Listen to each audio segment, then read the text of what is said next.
Саламатсыздар ма, құрметті студенттер? Бүгінгі сақтандыру пәні бойынша лекциялық сабағымызды бастаймыз.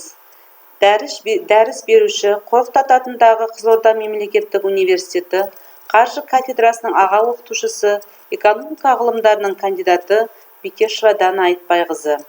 Лекциялық сабағымыздың тақырыбы қайта сақтандыру. Тақырыпты оқып үйрену нәтижесінде студенттен күтілетін оқыту нәтижесі.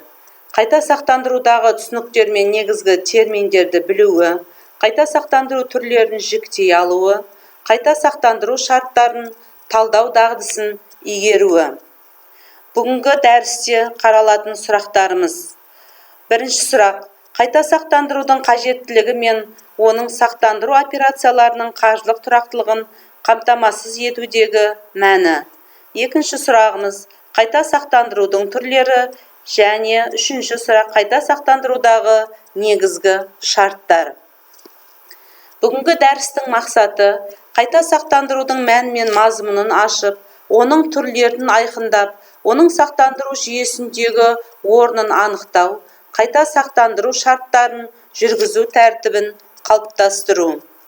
Қайта сақтандырудың экономикалық мәні.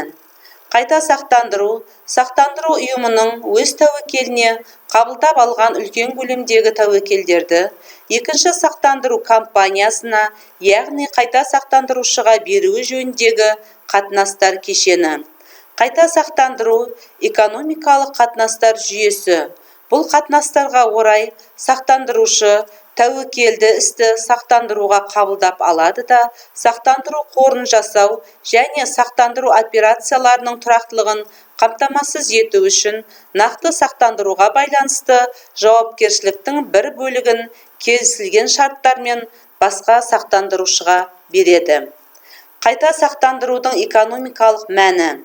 Яғни қайта сақтандырудың экономикалық мәні қайта сақтандыру операцияларының қаржылық тұрақтылығын, кез келген сақтандырушының жақсы қызметін, оның резервтерінің көлеміне, жарғылық капиталынан және басқа да активтерден тәуелсіз қаржылық тұрақтылықты қамтамасыз етудің қажетті шарты болып табылады.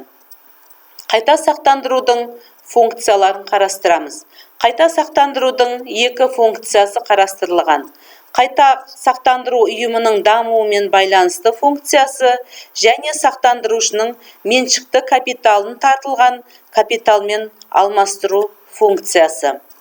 Қайта сақтандыру қатынастарында негізгі екі тарап, яғни қайта сақтанушы мен қайта сақтандырушы айқындалады.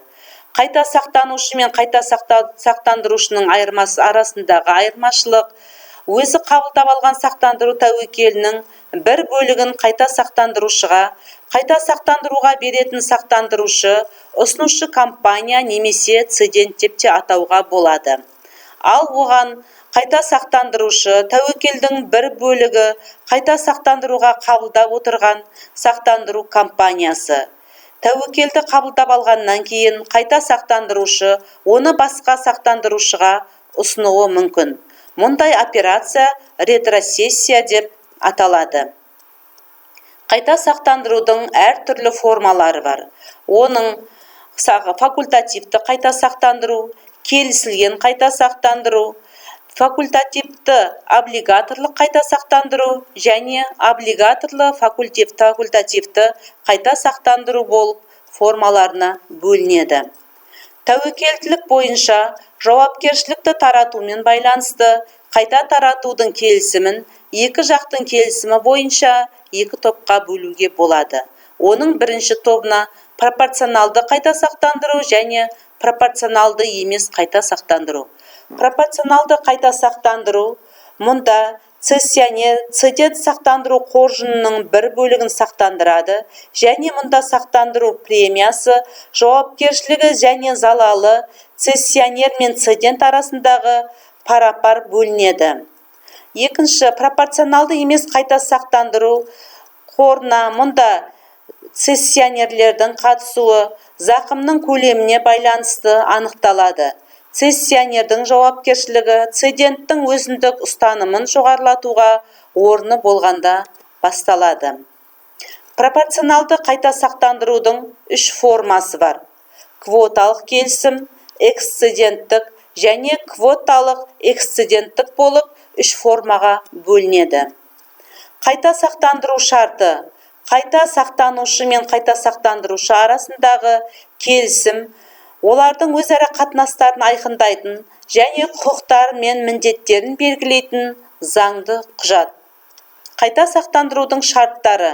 Қайта сақтандыру шарттары үйлесімді, яғни пропорционалды және үйлесімсіз пропорционалды емес болып бөлінеді. Ал үйлесімді пропорционалды үлестемелік және эксцеденттік 2 шарттан тұрады. Қайта сақтанушы қайта сақтандырушыға ұсынатын және қайта сақтандыру шарты бойынша міндеттемелер мен оған сәйкес берілуге тиіс сыйақылардың тізбесі бар құжат бардера деп аталады. Тәуекелдерді қайта сақтандыруға бере отырып, қайта сақтанушы тантема алуға құқығы бар. Яғни қайта сақтандыруға жіберілген сақтандыру шарты бойынша қайта сақтандырушы алған табыстың белгілі бір бөлігін иеленуге құқылы. Тантема жыл сайынға таза табыстан төленеді және қайта сақтандырушының қайта сақтанушы тәуекелінің бір бөлігін ұсынғаны үшін марапаты болып табылады. Яғни бұл тантема деп аталады. Қайта сақтандырудағы эксцедент қайта сақтандырылуға тиісті тәуекел сомасы. Ол бастапқыда тәуекелді қабылдап алған компанияның өз сомасын ұстап қалғаннан кейінгі сома түрінде көрінеді. Өз сомасын ұстап қалу дегеніміз сақтандыру компанияларының өзі алып отырған сомасы эксцедент деп аталады. Қайта сақтандыруда ұсынылатын құжат. Аталған құжатта қайта сақтанушы қайта сақтандыруға жататын тәуекелдер тізімін, сақтандыру сомасын, сақтандыру шарттарын, сыйақы ставкаларын көрсете отырып, қайта сақтандырушыға беретін ол слип деп аталады. Ендігі ескерілетін жағдай, тәуекелді өтеуді шектеу немесе кеңейту бойынша халықаралық қайта сақтандыру ұйымдары қолданатын және іскерлік айналым әдет ғұрыптарына сәйкес халықаралық тәжірибеде қабылданған стандартты талап. Негізгі қайта сақтандыруда көп жағдайда пайдаланатын терминдер өзіндік ұстаным, квота, жауапкершілік лимиті, ұстаным, эксцедент. Құрметті студенттер, назар қойып, көңіл қойып тыңдағандарыңызға рахмет.